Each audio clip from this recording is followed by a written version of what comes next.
ਜਿਹੜੀ ਪਾਰਟੀ ਨੇ ਬਦਲਾਵ ਦੀ ਗੱਲ ਕੀਤੀ ਬਦਲੇ ਤੇ ਉਤਰੇ ਨੇ 2 ਘੰਟੇ ਪਹਿਲੇ ਇਸ ਐਸਐਸਪੀ ਨੇ ਖਰਾਬ ਕੀਤਾ ਸਮੁੱਚੀ ਕਾਂਗਰਸ ਦੀ ਲੀਡਰਸ਼ਿਪ ਨੂੰ ਤੇ ਸਾਡੇ ਸੀਨੀਅਰ ਸਾਡੇ ਹਲਕਾ ਲਾਂਬਾ ਜੀ ਨੂੰ ਬੁਲਾਇਆ ਗਿਆ ਇੱਥੇ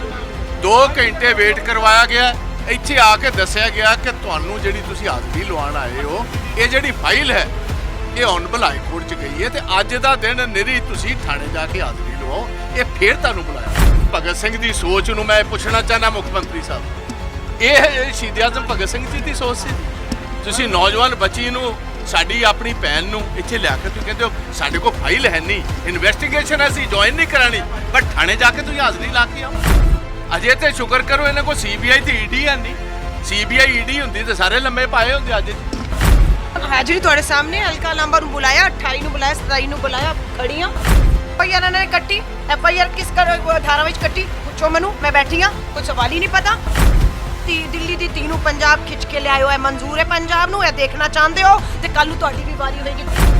ਇਸ ਵਾਸਤੇ ਸੱਤਾ ਵਿਧਾਇਕੀ ਛੱਡ ਕੇ ਬੇਨਕਾਬ ਕਰਦੀ ਆਈਆਂ ਬੇਨਕਾਬ ਕਰਦੀ ਰਾਂਗੀ ਜੋ ਕਿਹਾ ਸੀ ਜਿਹਦੇ ਉੱਪਰ ਐਫਆਈਆਰ ਹੋਈ ਉੱਥੇ ਖੜੀਆਂ ਉਹ ਦੁਬਾਰਾ ਕਾਂਗੀ ਕੋर्ट और जांच ਵਿੱਚ ਕਾਂਗੀ ਸਬੂਤਾਂ ਦੇ ਨਾਲ ਕਾਂਗੀ उन्होंने ऐसा लग रहा था कि जैसे बांध कर बैठा दिया है किसी न किसी व्यक्ति ने एसएसपी को वो कह तो नहीं पा रहे थे लेकिन महसूस कर रहे थे कि मैंने गलत काम किया है सुखजिंदर सिंह रंधावा रहे 5 साल हमारा राज रहा कोई आप बता दीजिए कोई ऑपोजिशन की लेडी को बहुत से लोगों ने क्या क्या बोला यही केजरीवाल ने बहुत कुछ बोला लेकिन भगवंत मान जी ने बोला हमने कभी किसी की लेडीज के ऊपर मुकदमा दर्ज किया हो उनको थाने में बुलाया हो चेतावनी देना चाहना है केजरीवाल साहब ਤੁਹਾਡੀ तमाम फोर्स ਤੁਹਾਡੇ भगवंत सिंह मान पहला कांग्रेस पार्टी सारी अंदर जाएगी फिर साडी हल्का लांबा जाएगी ਸਤਿ ਸ਼੍ਰੀ ਅਕਾਲ ਪੰਜਾਬੀ ਲੋਕ ਚੈਨਲ ਦੇਖ ਰਹੇ ਹੋ ਮੈਂ ਸੰਸਾਰਦੀਪ ਹਲਕਾ ਲਾਂਬਾ ਐਸਐਸਪੀ ਦਫ਼ਤਰ ਰੂਪਨਗਰ ਦੇ ਵਿੱਚ ਪਹੁੰਚ ਚੁੱਕੇ ਨੇ ਉਹਨਾਂ ਦੇ ਨਾਲ ਅਮਰਿੰਦਰ ਸਿੰਘ ਰਾਜਾ ਵੜਿੰਗ ਦੇ ਨਾਲ ਹੋਰ ਕਾਂਗਰਸ ਦੇ ਵੱਡੇ ਲੀਡਰ ਜਿਹੜੇ ਨੇ ਮੌਜੂਦ ਨੇ ਜੋ ਅਰਵਿੰਦ ਕੇਜਰੀਵਾਲ ਦੇ ਖਿਲਾਫ ਵੋਟਾਂ ਤੋਂ ਪਹਿਲਾਂ ਪੰਜਾਬ ਇਲੈਕਸ਼ਨ ਤੋਂ ਪਹਿਲਾਂ ਇੱਕ ਉਹਨਾਂ ਨੇ ਟਵੀਟ ਕੀਤਾ ਸੀ ਸੋਸ਼ਲ ਮੀਡੀਆ ਤੇ ਕੁਝ ਜੋ ਟਿੱਪਣੀ ਅਰਵਿੰਦ ਕੇਜਰੀਵਾਲ ਬਾਰੇ ਕੀਤੀ ਸੀ ਉਸ ਤੋਂ ਖਫਾ ਹੋ ਕੇ ਆਮ ਆਦਮੀ ਪਾਰਟੀ ਦੇ ਵਰਕਰਾਂ ਨੇ ਹਲਕਾ ਲਾਂਬਾ ਦੇ ਖਿਲਾਫ ਜੋ ਸ਼ਿਕਾਇਤ ਦਰਜ ਕੀਤੀ ਸੀ ਜਿਹੜਾ ਕੁਝ ਦਿਨ ਪਹਿਲਾਂ ਹੀ ਸੁਰਖੀਆਂ ਦੇ ਵਿੱਚ ਦੁਬਾਰਾ ਮਾਮਲਾ ਆਇਆ ਸੀ ਉਸ ਦੀ ਪੇਸ਼ੀ ਦੇ ਲਈ ਜਾਂ ਉਸ ਦੀ ਅਗਲੀ ਕਾਰਵਾਈ ਦੇ ਵਿੱਚ ਹਿੱਸਾ ਲੈਣ ਦੇ ਲਈ ਕਾਰਵਾਈ ਦੇ ਵਿੱਚ ਸਹਿਯੋਗ ਕਰਨ ਦੇ ਲਈ ਹਲਕਾ ਲਾਂਬਾ ਇੱਥੇ ਪਹੁੰਚੇ ਨੇ ਐਸਐਸਪੀ ਆਫਿਸ ਦੇ ਅੰਦਰ ਅਸੀਂ ਮੌਜੂਦ ਹਾਂ ਕੁਝ ਕੁ ਦੇਰ ਪਹਿਲਾਂ ਐਸਐਸਪੀ ਸਾਹਿਬ ਰੂਪਨਗਰ ਆਪਣੇ ਆਫਿਸ ਦੇ ਵਿੱਚ ਗਏ ਨੇ ਜਿੱਥੇ ਹਲਕਾ ਲਾਂਬਾ ਦੇ ਨਾਲ ਹੋਰ ਕਾਂਗਰਸ ਦੀ ਸੀਨੀਅਰ ਲੀਡਰਸ਼ਿਪ ਜਿਹੜੀ ਆ ਉਹਨਾਂ ਦਾ ਇੰਤਜ਼ਾਰ ਕਰ ਰਹੀ ਸੀ ਉਹਨਾਂ ਦਾ ਵੇਟ ਕਰ ਰਹੀ ਸੀ ਹੁਣ ਸਵਾਲ ਜਵਾਬ ਹੋ ਸਕਦੇ ਨੇ ਅਗਲੀ ਕਾਰਵਾਈ ਜੋ ਕਾਨੂੰਨ ਦੇ ਹਿਸਾਬ ਦੇ ਨਾਲ ਬਣਦੀ ਹੋਊਗੀ ਐਸਐਸਪੀ ਸਾਹਿਬ ਇਸ ਦੀ ਇਨਕੁਆਇਰੀ ਕਰ ਸਕਦੇ ਨੇ ਹਲਕਾ ਲਾਂਬਾ ਨੂੰ ਸਵਾਲ ਹੋ ਸਕਦੇ ਨੇ ਕਾਂਗਰਸ ਦੇ ਜੋ ਲੀਡਰ ਨੇ ਉਹ ਮਾਣਯੋਗ ਐਸਐਸਪੀ ਸਾਹਿਬ ਨੂੰ ਸਵਾਲ ਕਰ ਸਕਦੇ ਨੇ ਕਿ ਆਖਰ ਕਿਉਂ ਹਲਕਾ ਲਾਂਬਾ ਨੂੰ ਇੱਥੇ ਬੁਲਾਇਆ ਗਿਆ ਕਿਉਂਕਿ ਕਾਂਗਰਸ ਜਿਹੜੀ ਆ ਲਗਾਤਾਰ ਧੱਕੇਸ਼ਾਹੀ ਦੇ ਇਲਜ਼ਾਮ ਜਿਹੜੀ ਆ ਲਗਾ ਰਹੀ ਆ ਗਲਤ ਪਰਚਾ ਕਰਾਰ ਦਿੱਤਾ ਜਾ ਰਿਹਾ ਉਹਨਾਂ ਨੇ ਭਗਵੰਤ ਸਿੰਘ ਮਾਨ ਤੇ ਮੁੱਖ ਮੰਤਰੀ ਪੰਜਾਬ ਤੇ ਬਦਲਾਖੋਰੀ ਦੀ ਰਾਜਨੀਤੀ ਕਰਨ ਦੇ ਜਿਹੜੇ ਨੇ ਇਲਜ਼ਾਮ ਲਗਾਏ ਨੇ ਹੁਣ ਕੁਝ ਕੁ ਦੇਰ ਪਹਿਲਾਂ ਐਸਐਸਪੀ ਰੂਪਨਗਰ ਜਿਹੜੇ ਨੇ ਆਪਣੇ ਆਫਿਸ ਦੇ ਵਿੱਚ ਗਏ ਨੇ ਜਿੱਥੇ ਕਾਂਗਰਸ ਹਾਈ ਕਮਾਨ ਵੱਲੋਂ ਕਾਂਗਰਸ ਦੀ ਵੱਡੀ ਲੀਡਰਸ਼ਿਪ ਵੱਲੋਂ ਉਹਨਾਂ ਦਾ ਇੰਤਜ਼ਾਰ ਕੀਤਾ ਜਾ ਰਿਹਾ ਹੁਣ ਇਨਕੁਆਇਰੀ ਚੱਲੇਗੀ ਦੇਖਣਾ ਹੋਊਗਾ ਕਦੋਂ ਬਾਹਰ ਆਉਂਦੇ ਨੇ ਤੇ ਕਦੋਂ ਐਸਐਸਪੀ ਸਾਹਿਬ ਜਾਂ ਕਾਂਗਰਸ ਦੀ ਹਾਈ ਕਮਾਨ ਜਿਹੜੀ ਹੈ ਕਾਂਗਰਸ ਦੀ ਸੀਨੀਅਰ ਲੀਡਰਸ਼ਿਪ ਜਿਹੜੀ ਆ ਮੀਡੀਆ ਦੇ ਨਾਲ ਗੱਲਬਾਤ ਕਰਦੀ ਆ ਤੇ ਅੰਦਰ ਮੇਰੀ ਇੱਕ ਚੰਗੀ ਤਰ੍ਹਾਂ ਗੱਲ ਸੁਣ ਲਓ ਜੀ 2 ਮਿੰਟ ਪੰਜਾਬ ਦੇ ਇਤਿਹਾਸ ਦੇ ਵਿੱਚ ਬਹੁਤ ਮੱਧਭਾਗ ਹੈ ਜਿਹੜੀ ਪਾਰਟੀ ਨੇ ਬਦਲਾਵ ਦੀ ਗੱਲ ਕੀਤੀ ਬਦਲੇ ਤੇ ਉਤਰੇ ਨੇ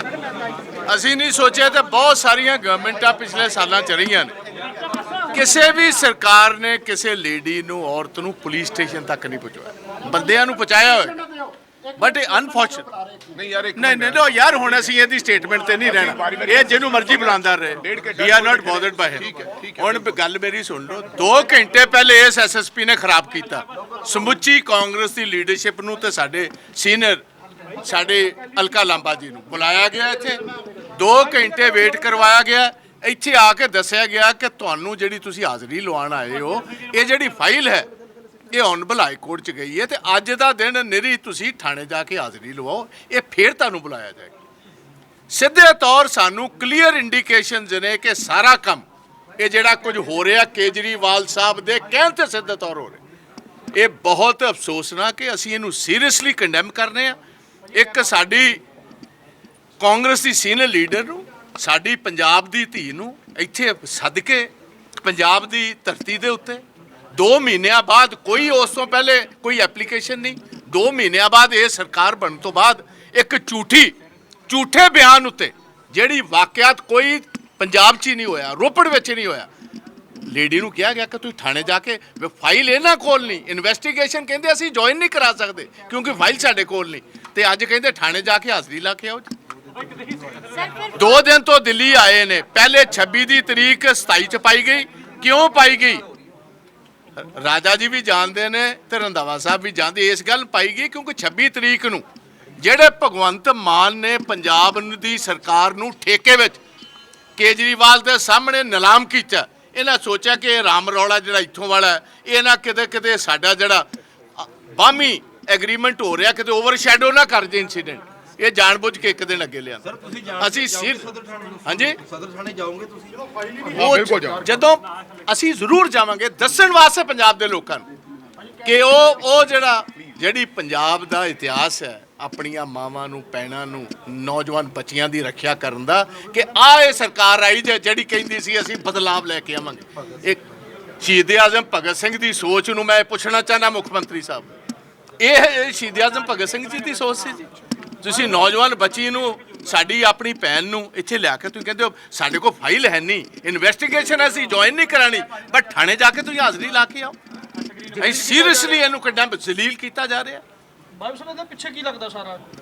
ਪਿੱਛੇ ਤੁਹਾਨੂੰ ਨਜ਼ਰ ਨਹੀਂ ਆ ਰਿਹਾ ਲੱਗਦਾ ਕੀ ਹੈ ਜੀ ਕੇਜਰੀਵਾਲ ਹੋਰ ਕੌਣ ਹੈ 4 ਵਾਰੀ ਕਹਿਤਾ ਹੁਣ ਠੀਕ ਹੈ ਕੇਜਰੀਵਾਲ ਸਾਹਿਬ ਨੇ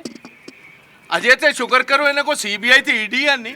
ਸੀਬੀਆਈ ਈਡੀ ਹੁੰਦੀ ਤੇ ਸਾਰੇ ਲੰਮੇ ਪਾਏ ਹੁੰਦੇ ਅੱਜ ਜੀ ਜਿਹੜੇ ਕੱਲ ਦਿੱਲੀ ਵਾਲਿਆਂ ਨੇ ਜਿਹੜੇ ਸਮਝੌਤੇ ਕੀਤੇ ਆ ਬਾਜਵਾ ਸਾਹਿਬ ਕੀ ਬਾਤ ਉਹਦੇ ਤੋਂ ਕੀ ਲੱਗਦਾ ਤੁਸੀਂ ਅੱਜ ਵਾਲੀ ਗੱਲ ਤੇ ਆਪਾਂ ਰਹੀਏ ਆਓ ਜੀ ਚੱਲੇ ਅਸੀਂ ਸਾਰੇ ਅਦਮ ਅਸੀਂ ਸਾਰੇ ਜਾਣੇ ਇਕੱਠੇ ਹੋ ਕੇ ਪੁਲਿਸ ਸਟੇਸ਼ਨ ਚੱਲੇ ਆ ਇਹ ਜਿਹੜੀ ਪੰਜਾਬ ਦੀ ਸਰਕਾਰ ਦੀ ਅਸਲ ਸੋਚ ਹੈ ਤੇ ਅਸਲ ਚਿਹਰਾ ਉਹ ਬੇਨਕਾਬ ਕਰਨ ਚੱਲੇ ਕਿ ਆ ਜੇ ਇਹਨਾਂ ਦੀ ਸੋਚ अमरिंदर जी आज आगे चल करके कांग्रेस का क्या रूप है आज हमें बुलाया गया था अभी एसएसपी से बातचीत हुई उन्होंने कहा कि जो आपकी फाइल है हमने कहा कि इन्वेस्टिगेशन करिए आप जो इन्वेस्टिगेशन करनी है जो क्वेश्चनिंग करनी है तो उन्होंने कहा कि मैं आपसे माफ़ी मांगता हूं कि आज हाई कोर्ट ने आपकी फ़ाइल मंगवा ली है इसलिए फ़ाइल उनके पास है तो मैं इन्वेस्टिगेशन नहीं कर सकता तो हमने कहा कि आगे क्या आदेश है हमारे लिए उन्होंने कहा कि थाने जाओ और अपनी हाजिरी लगवाओ हमने बोला हाजिरी तो आपके सामने लगवा दी है इन्वेस्टिगेशन का जो ऑफिसर है अटवाल वो तो आपके ऑफिस में है लगवाइए कैसे लगवाओगे हाजिरी जब हम मीडिया के सामने आ ही गए आपके पास तो उन्होंने कहा कि नहीं थाने जाना होगा हमने कहा भाई थाने क्यों जाना होगा जब इन्वेस्टिगेशन ऑफिसर यहाँ पर है लगवा लीजिए हाजिरी और हमें क्यों बुलवाया गया जब आपको पता था कि फाइल हाई कोर्ट में है तो हमें क्यों बुलाया गया हमें आप कह देते कि नहीं भाई अगली डेट पर बुलाएंगे पहले 26 को बुलाया फिर 27 को बुलाया 27 के आने के बाद यहाँ पर 2 घंटे इंतजार करने के बाद ये कह दिया गया कि इन्वेस्टिगेशन नहीं होगी तुम थाने जाके हाजिरी लगाओ हमने कहा कि हाजिरी यहाँ लगवा लो क्योंकि पंजाब में ये सभ्यता नहीं है कि कोई भी लड़की कोई भी लेडीज किसी की बेटी किसी की बहू चाहे वो किसी प्रदेश से उसका ताल्लुकात हो उसको पुलिस स्टेशन बुलाया जाए बिना वजह के हाँ कोई क्राइम किया तो आए तो ठीक है बिना वजह के जो 2 महीने पहले की बात है जिसके ऊपर कॉग्निजेंस इलेक्शन कमीशन ने नहीं लिया लेकिन अचनचेत आप लोगों ने 2.5 महीनों बाद कॉग्निजेंस लेकर 25 बंदे उनको जलील करने के लिए केवल केजरीवाल को खुश करने के लिए आपने दिल्ली भेज दिए और 2 दिन से 26 तारीख से वो 25 तारीख की रात को यहाँ पर चंडीगढ़ में आकर जो अपना घर परिवार अपने बच्चे छोड़कर यहाँ पर बैठी है उसके ऊपर क्या बीत रही होगी और अब उसको जलील करने के लिए कहा जा रहा है कि भाई पुलिस स्टेशन जाओ वहाँ हाजिरी लगवाओ कोई बात नहीं हम लड़ेंगे अंतिम समय तक हम पुलिस स्टेशन भी जाएंगे कोई दिक्कत नहीं है लेकिन मनमानी केजरीवाल और भगवंत सिंह मान को नहीं करने देंगे और हम एसएसपी साहब को भी ये चेतावनी देना चाहता हूँ he is a IPS officer उनको आईपीएस ऑफिसर की तरह बिहेव करना चाहिए उन्हें कहना चाहिए कि एफआईआर बिल्कुल गलत हुई है उन्होंने ऐसा लग रहा था कि जैसे बांध कर बैठा दिया है किसी न किसी व्यक्ति ने एसएसपी को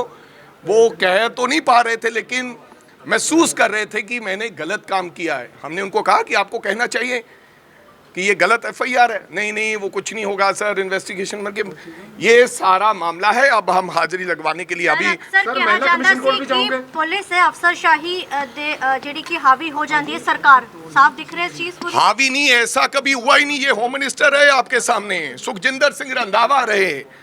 सुखजिंदर सिंह रंधावा रहे, 5 साल हमारा राज रहा। कोई आप बता दीजिए, कोई ऑपोजिशन की लेडी को बहुत से लोगों ने क्या क्या बोला, यही केजरीवाल ने बहुत कुछ बोला, लेकिन भगवंत मान जी ने बोला हमने कभी किसी की लेडीज के ऊपर मुकदमा दर्ज किया हो, उनको थाने में बुलाया हो सकता है किसी व्यक्ति को बुलाया गया हो सकता है किसी लीडर को कोई अपनी बयान देने आया हो, लेकिन असी किसी औरत नूं, क्योंकि सानू ये सिखाया गया है, सानू साडे गुरु ने सिखाया है कि दुश्मन दी भैन तुहाडी भैन है, दुश्मन दी मां तुहाडी मां है, दुश्मन दी घर वाली तुहाडी भैन है, उन्होंने तुसी आपदी भैन तो वध ट्रीट करना है। इस तरह नहीं है कि दिल्ली दी एक कल्ली लेडीज़ जिन्हें इत्थे आके साडी भैन ने सारा इत्थे आके प्रचार प्रसार किया, पंजाब दे अंदर केजरीवाल दी पोल खोलन दा काम किया, ते हुण केजरीवाल साहब नूं दबा के सलाखा दे पीछे बंद करनगे। बिल्कुल मैं ये चेतावनी देना चाहना है केजरीवाल साहब, तुहाडी तमाम फोर्स, तुहाडे भगवंत सिंह मान, पहला कांग्रेस पार्टी सारी अंदर जाएगी, फिर साडी हल्का लांबा जाएगी। सर महिला कमिशन ਕੋਲ ਵੀ ਜਾਓਗੇ ਸਰ ਆਉਂਗੇ ਸਰ ਥਾਣੇ 'ਚ ਕਿਹੜਾ ਹਲਕਾ ਜੀ ਮਹਿਲਾ ਕਮਿਸ਼ਨ ਕੋਲ ਜਾਓਗੇ ਤੁਸੀਂ ਇਸ ਮਾਮਲੇ ਨੂੰ ਲੈ ਕੇ, ਜਿਸ ਤਰ੍ਹਾਂ ਤੁਹਾਨੂੰ ਬੁਲਾਇਆ ਗਿਆ ਬਾਰ-ਬਾਰ। हाई कोर्ट का रुख करोगे? ਪੰਜਾਬ ਦੀ ਜਨਤਾ ਦੇ ਵਿੱਚ ਜਾਣਾ हाई कोर्ट का रुख करोगे? ਕੁਝ ਵੀ ਹੋ ਰਿਹਾ ਹੈਗਾ। 25 ਤਰੀਕ ਨੂੰ ਮੈਂ ਪੰਜਾਬ ਚੰਡੀਗੜ੍ਹ ਪਹੁੰਚ ਗਈ ਸੀ, 26 ਨੂੰ ਕਿਆ ਪੇਸ਼ ਕਰੋ, ਨਹੀਂ ਹੋਏ। ਬੋਲਾ ਜੀ 27 ਨੂੰ ਆਓ, 27 ਨੂੰ ਆਏ ਤਾਂ ਕਹਿੰਦੇ ਨਹੀਂ ਫਾਈਲ ਨਹੀਂ ਹੈ ਸਾਡੇ ਕੋਲ ਫਾਈਲ ਨਹੀਂ ਹੈਗੀ ਹੈ, ਫਾਈਲ ਕੋਰਟ ਕੋਲ ਹੈਗੀ ਹੈ ਨਾ। ਹੁਣ ਇਹ ਕਹਿੰਦੇ ਨੇ ਦੁਬਾਰਾ ਦੱਸਾਂਗੇ ਹੁਣ ਕਦੋਂ ਆਣਾ ਹੈ। ये सारे रवैये ਨੂੰ किस तरीके ਨਾਲ देखਦੇ ਹਾਜ਼ਰੀ ਲਗਵਾ ਕੇ ਜਾਓਗੇ, ਅੱਜ ਸਿਰਫ ਹਾਜ਼ਰੀ ਲਗਵਾ ਕੇ ਜਾਓਗੇ। ਨਹੀਂ ਉਹ ਹਾਜ਼ਰੀ ਤੁਹਾਡੇ ਸਾਹਮਣੇ, ਹਲਕਾ ਲਾਂਬਾ ਨੂੰ ਬੁਲਾਇਆ, 28 ਨੂੰ ਬੁਲਾਇਆ, 27 ਨੂੰ ਬੁਲਾਇਆ, ਖੜੀਆਂ ਮੈਮ ਜਿਹੜਾ ਐਸਆਈਟੀ एसएसपी साहब ने की किया? ਐਸਐਸ ਨਹੀਂ ਉਹਨਾਂ ਨੇ ਕਿਹਾ ਹੈਗਾ ਫਾਈਲ ਜਿਹੜੀ ਹੈਗੀ ਉਹ ਕੋਰਟ ਨੇ ਰੱਖ ਲਈ। ਅੱਜ ਅਸੀਂ ਪੁੱਛਤਾਛ ਨਹੀਂ ਕਰਾਂਗੇ, ਇਨਕੁਆਇਰੀ ਨਹੀਂ ਕਰਾਂਗੇ, ਦੁਬਾਰਾ ਬੁਲਾਵਾਂਗੇ। ਹਾਜ਼ਰੀ ਲਗਾਵਾਂਗੇ ਜੀ, ਹਾਜ਼ਰੀ ਅੱਗੇ ਤੋਂ ਸ਼ਾਮਲ ਹੋਵੋਗੇ ਜੇਕਰ ਬੁਲਾਇਆ ਜਾਂਦਾ। ਤੁਸੀਂ ਹਾਈ ਕੋਰਟ ਜਾਓਗੇ ਜਾਂ ਅਗਲੀ ਹੀਅਰਿੰਗ ਤੇ ਵੀ ਇੱਥੇ ਆਓਗੇ? ਇਨਵੈਸਟੀਗੇਸ਼ਨ ਕਰੋ। ਇਹ ਆਦੇਸ਼ ਦਿੱਲੀ ਤੋਂ ਆਏ ਨੇ, ਕੀ ਇਨਵੈਸਟੀਗੇਸ਼ਨ ਕਰਨਾ ਇਹਨਾਂ ਨੂੰ ਹੀ ਨਹੀਂ ਪਤਾ ਹੈਗਾ। ਕੋਰਟ ਨੇ ਐਵੇਂ ਨਹੀਂ ਫਾਈਲ ਰੱਖ ਲਈ ਆਪਣੇ ਕੋਲ, ਐਵੇਂ ਨਹੀਂ ਰੱਖ ਲਈ। ਇਹਨਾਂ ਨੂੰ ਪਤਾ ਨਹੀਂ ਕਿ ਇਨਵੈਸਟੀਗੇਸ਼ਨ ਕਰਨਾ। ਐਫਆਈਆਰ ਇਹਨਾਂ ਨੇ ਕੱਟੀ, ਐਫਆਈਆਰ ਕਿਸ ਧਾਰਾ ਵਿੱਚ ਕੱਟੀ, ਪੁੱਛੋ ਮੈਨੂੰ, ਮੈਂ ਬੈਠੀ ਹਾਂ, ਕੁਝ ਸਵਾਲ ਹੀ ਨਹੀਂ ਪਤਾ। ਸਵਾਲ ਦਿੱਲੀ ਤੋਂ ਆਣ ਹੀ ਲੇਟ ਹੋ ਕੁਮਾਰ ਵਿਸ਼ਵਾਸ ਹਾਈ ਕੋਰਟ ਗਏ, ਤੁਸੀਂ ਵੀ ਜਾਓਗੇ ਹਾਈ ਕੋਰਟ? ਦੇਖੋ ਕੁਮਾਰ ਵਿਸ਼ਵਾਸ ਜੀ ਔਰ ਮੇਰਾ ਇੱਕੋ ਐਫਆਈਆਰ ਵਿੱਚ ਇੱਕੋ ਤਾਰਾ ਇੱਕੋ ਮਾਮਲੇ 'ਚ ਨਾਮ ਹੈ। ਕੁਮਾਰ ਵਿਸ਼ਵਾਸ ਗਏ ਨੇ, ਉਹਨਾਂ ਨੂੰ ਜਿਹੜਾ ਹੈਗਾ ਹੁਣ ਸੋਮਵਾਰ ਦੀ ਤਾਰੀਖ ਕਹਿੰਦੇ ਨੇ ਜੱਜ ਸਾਹਿਬ ਸੁਣਨਗੇ, ਉਸੇ ਵਿੱਚ ਮੇਰੇ ਐਫਆਈਆਰ ਨਾਮ ਹੈਗਾ। ਜੋ ਉੱਥੇ ਹੋਏਗਾ ਉਹ ਮੇਰੇ ਤੇ ਜੇਕਰ ਦੁਬਾਰਾ ਬੁਲਾਇਆ ਜਾਂਦਾ ਪੇਸ਼ ਹੋਵਾਂਗੇ। ਬੁਲਾਉਂਦੀ ਜੇਕਰ ਪੁਲਿਸ मैं कह रही हूँ बुलाया जा रहा है किस मकसद तो, अगर राजनीतिक मकसद तो सिर्फ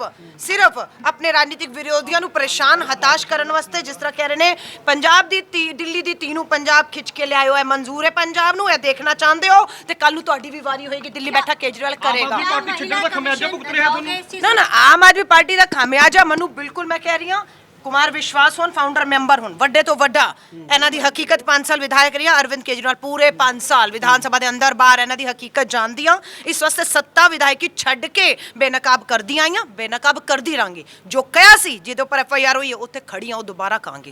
ਕਾਂਗੀ ਕੋਰਟ ਔਰ ਜਾਂਚ ਵਿੱਚ ਕਾਂਗੀ, ਸਬੂਤਾਂ ਦੇ ਨਾਲ ਕਾਂਗੇ। ਇੱਕ ਦਿਨ ਲੇਟ ਵੀ ਬੁਲਾਇਆ, ਫਿਰ ਵੀ ਇਨਵੈਸਟੀਗੇਸ਼ਨ ਨਹੀਂ ਕੀਤੀ। ਦੇਖੋ ਸਵਾਲ ਨਹੀਂ ਆਏ। ਦਿੱਲੀ ਦੇ ਕੇਜਰੀਵਾਲ ਜੀ ਵਿਅਸਤ ਸੀ ਐਗਰੀਮੈਂਟ ਸਾਈਨ ਕਰਨ ਵਿੱਚ, ਪੁੱਛਤਾਛ ਜਿਹੜੇ ਸਵਾਲ ਆਨੇ ਸੀ ਉਹ ਸਵਾਲ ਆਣੀ ਦੇਰ ਹੋ ਗਈ। ਹੁਣ ਉਹ ਸਵਾਲ ਅਜੇ ਤੱਕ ਨਹੀਂ। ਪੰਜਾਬ ਸਰਕਾਰ ਨੂੰ ਕਿੱਥੋਂ ਲਿਆ ਕੇ ਕੇਜਰੀਵਾਲ ਨੂੰ? ਪੰਜਾਬ ਸਰਕਾਰ ਮੁਰਦਾਬਾਦ ਹੈ।